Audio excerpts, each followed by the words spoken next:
Hey, my name is Janet. I am a digital presenter for the PartsFPS.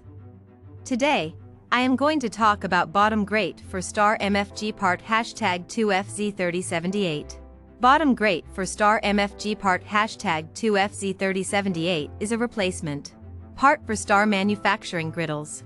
It is made of heavy-duty stainless steel and designed to fit the Star Mfg 2F-Z3078 griddle.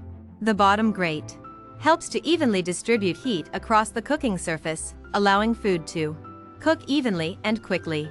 It also helps to protect the griddle from damage caused by hot grease and other liquids that may spill onto the cooking surface. The bottom grate also helps to keep food from sticking to the griddle, making it easier to clean up after use. This part fixes the following symptoms.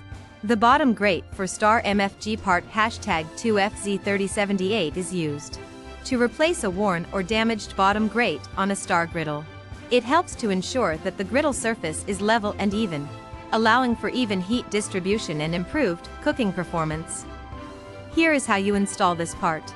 1. Begin by placing the bottom grate onto the oven floor. 2. Secure the grate to the oven floor using 4 screws, 2 on each side of the grate. 3. Make sure that the screws are tightened securely and that the grate is level with the oven floor. 4. Place a thin layer of high-temperature silicone sealant around the perimeter of the grate to ensure a secure fit and prevent any heat from escaping from underneath it. 5. Allow the sealant to dry completely before using your oven again. You can buy this part from www.partsfps.com. Click on product link in video description or search with part number on www.partsfps.com. Visit www.pa or to order commercial kitchen equipment parts.